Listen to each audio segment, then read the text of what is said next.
suis Volange, créatrice de podcasts basés sur le développement personnel et l'épanouissement de soi. Je vous aide et vous guide vers le bien-être et la reconstruction personnelle suite notamment à un choc post-traumatique. Aujourd'hui, je suis ravie de vous retrouver dans un tout nouveau podcast. Et avant de commencer à aborder le thème du jour, je voulais vous faire part de la création de mon mouvement Volange Life.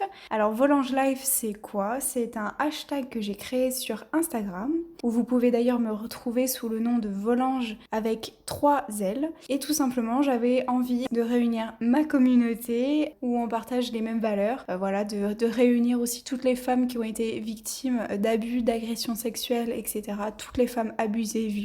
Donc si vous partagez des photos et que vous voulez participer et rejoindre le mouvement que j'ai créé, donc n'hésitez pas à utiliser le hashtag, je serais ravie de voir vos posts. Donc le hashtag c'est Volange Life, Volange donc avec 3 L et Life qui symbolise la vie tout simplement. Alors le thème que j'aimerais aborder avec vous aujourd'hui est poser ses limites. Donc c'est un sujet que j'ai demandé sur Instagram et vous avez été nombreux donc à me répondre que effectivement comment poser ses limites c'est un sujet qui vous intéresse. Donc comment poser vos limites, comment apprendre à dire non et surtout comment apprendre à se faire respecter. Puisque l'objectif même de ce podcast est vraiment qu'on arrive à poser une ou plusieurs limites et notre but en fait à nous c'est de nous protéger. Retenez bien cela, notez-le, surlignez-le, entourez-le, faites ce que vous voulez, mais notez bien, limite égale protection de soi. C'est le principe même de poser des limites. Le but, c'est de nous protéger nous-mêmes. Et c'est très important parce que, en réalité, ça va être à nous de poser nos limites. On va pas attendre que ce soit les autres qui posent des limites pour nous. Puisque nous nous connaissons, nous savons ce qui est bon pour nous et ce qui n'est pas bon pour nous. Alors une limite, c'est quoi ? Une limite, ça va être le moyen pour nous de nous protéger du monde qui nous entoure. En fait, c'est nous protéger d'autrui. Et c'est une protection qui peut à la fois être physique comme émotionnelle. Alors, qu'est-ce que j'entends par ces termes-là ? Quand je vous dis physique, j'entends par exemple une femme qui subirait des coups par son mari ou c'est vraiment une violence physique. Donc là, on va venir poser une limite physique. Par le côté émotionnel, j'entends une pensée qui chez vous va procurer un sentiment de mal-être. Donc ça peut être quand quelqu'un, par exemple, vous rabaisse tous les jours sans cesse. Ou alors ça peut être par exemple une situation ou un événement qui va vous ramener à une période de votre vie qui va être traumatisante ou choquante pour vous. Je vais vous donner un exemple concret, un exemple qui est personnel puisqu'il me concerne. Vous l'aurez compris, j'ai été victime d'une agression sexuelle. J'en parle sur Instagram et j'en parle dans mes podcasts, donc je pense que maintenant vous aurez compris. Et il y a peu de temps, j'ai travaillé dans un hôtel-restaurant. Je travaillais de soir et avec une équipe que d'hommes. Donc j'étais vraiment la seule femme. Et mon responsable était assez tactile avec moi. Alors, il n'y avait absolument rien de méchant. Je ne l'accuse de rien du tout. Il n'y avait pas d'agression, il n'y avait pas de viol, il n'y avait pas d'attouchement, il n'y avait rien de tout cela. Pour lui, dans son interprétation à lui, c'était un geste amical, c'est-à-dire une tape sur l'épaule en disant « voilà, c'est bien, t'as fait un bon travail ». Dans mon interprétation à moi, c'est un geste que je peux pas accepter. Parce que je peux pas accepter que autrui vienne rompre une sorte de bulle qui me protège. Alors c'est un peu spirituel dit comme ça. Et on dégage une aura, si vous voulez, et on décide nous-mêmes de faire entrer des personnes ou de ne pas faire entrer des personnes dans notre bulle de protection. Alors pourquoi est-ce que je n'accepte pas cela ? Tout simplement parce que ça me ramène à une situation dans mon enfance que je ne peux pas tolérer. Ça me ramène directement à mon agression. Alors, ça me ramène à mon agression et donc là, on retrouve le lien, la limite physique, dans le sens où il y a ce contexte de supériorité de l'homme, puisque là, c'est mon responsable. Il y a une sorte de hiérarchie, en fait, qui s'est créée. Et moi, je peux rien dire, je peux rien faire, puisque, je suis un petit peu dérangée par ce côté hiérarchique. Mais il y a aussi la limite émotionnelle qui est présente, parce que ça me renvoie à des émotions de mon agression. Donc, par exemple, de la responsabilité, de la culpabilité, le fait d'être victime, etc. Pour le côté responsabilité et culpabilité, ça sera l'objet de mon prochain podcast, donc pas de panique, vous saurez tout la prochaine fois. Donc en fait, ça me ramène à tout plein d'émotions et ça ressurgit et c'est clairement invivable. Quand on subit un lourd traumatisme, que ce soit comme le mien, mais je pense qu'il y a beaucoup de personnes qui sont concernées, ou même si vous écoutez ce podcast, il y en a peut-être certains d'entre vous qui vont se reconnaître. Quand on a subi un trauma, généralement dans son enfance, oui, mais quand on subit un trauma, vous allez être amené au cours de votre vie à rencontrer des événements ou des situations qui vont,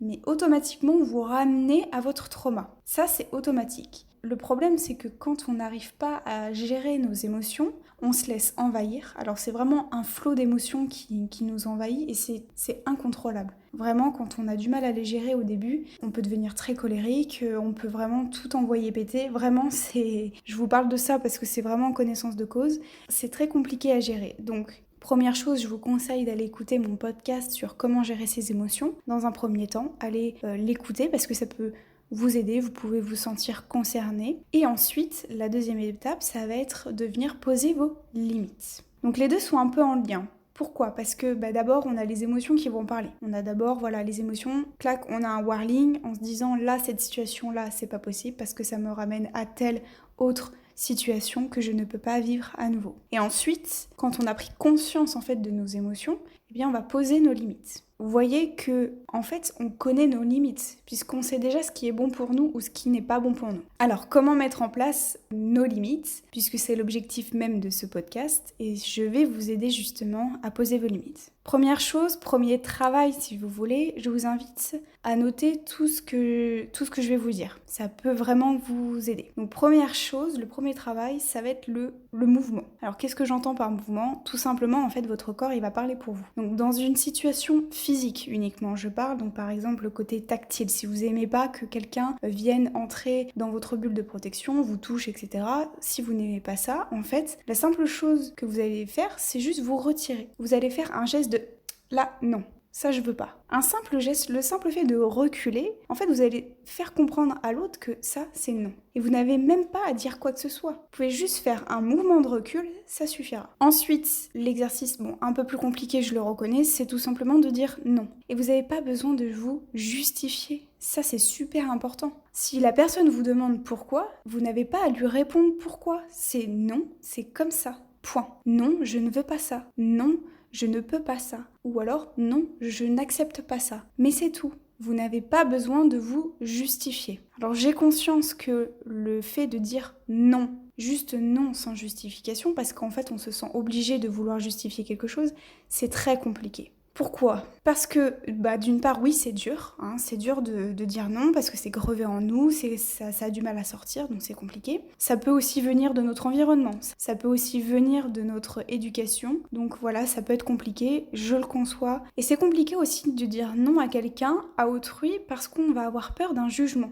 En fait, on a peur que les autres nous jugent parce qu'on va avoir dit non. Par exemple, si vous êtes avec des amis à un bar et que vos amis critiquent les gens qui passent, par exemple, mais que ça, vous ne tolérez pas ça du tout. Vous allez leur dire, là, moi, non, ça, c'est pas possible. Et en fait, on a peur que nos amis nous rejettent, nous critiquent, qu'on n'aille pas dans le même sens qu'eux ou qu'elles, et donc on va avoir peur de se faire juger, finalement. Eh bien, cette peur du jugement, ça renvoie tout simplement à la peur de perdre un de nos besoins. La crédibilité, le fait d'être en communauté, de vivre en groupe, etc. Donc ça, c'est pareil. J'en ai parlé dans un podcast sur la confiance en soi, donc n'hésitez pas à aller l'écouter si vous en ressentez le besoin. Sauf que ce ne sont pas les pensées des autres qui nous définissent, mais nos pensées à nous sont à l'origine de nos émotions, qui, elles-mêmes, les émotions, sont à l'origine de nos actions, et c'est cela qui nous définit en fait. Donc, l'autre exercice que je peux vous donner pour ceux qui vont avoir du mal à dire non, directement non, sans justification, ça va être de dire, si tu fais ça, alors je ferai ça. Par exemple, si tu hausses la voix sur moi, ou si tu me cries dessus, alors je vais dans une autre pièce, alors je pars. En raisonnant comme ça, on n'impose pas du tout quoi que ce soit à la personne. On ne lui interdit pas quoi que ce soit. On lui dit juste, là si tu continues, moi je choisis telle action. Et c'est vraiment en cela que vous allez arriver à poser vos limites. Puisque c'est une action que l'on décide, que l'on juge bon pour nous, et par cette action nous nous protégeons. Nous nous protégeons nous-mêmes et pas la personne en face de nous. Ça, c'est très important. Donc pour vous reprendre mon exemple avec mon travail dans l'hôtel-restaurant. Sur le moment, je n'ai rien fait parce que je me suis sentie impuissante, qu'il y avait cet effet de hiérarchie et j'ai pas réussi à agir. Oui, moi aussi ça m'arrive, d'avoir des moments où j'ai du mal à dire non aussi. Mais après, j'ai pris conscience de tout ce que je viens de vous dire en fait. Et j'en ai parlé à mon supérieur, donc la personne encore au-dessus du responsable. Et je lui ai dit, dans mes conditions, je ne souhaite plus travailler du soir pour des raisons personnelles, mais je veux être avec l'équipe du matin.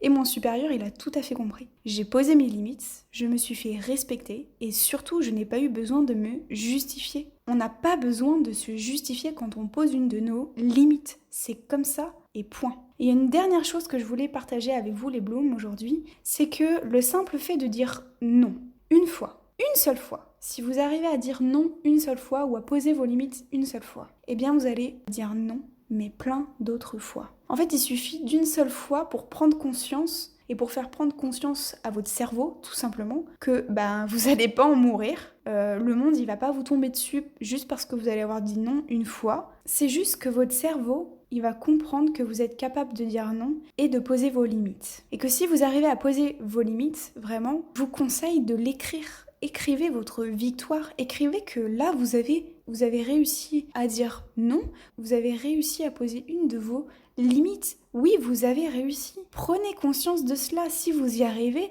mais soyez fiers de vous, parce que moi, je suis fière de vous si vous avez réussi. Voilà mes Blooms, j'espère vraiment que ce podcast vous aura été utile et qu'il vous permettra de vous aider vers une vie plus épanouie. Je vous invite à me retrouver sur Instagram sous le nom de Volange avec 3 L et à me soutenir sur les différentes plateformes, que ce soit SoundCloud ou iTunes. Je vous dis à très bientôt et je vous fais de gros bisous. Ciao!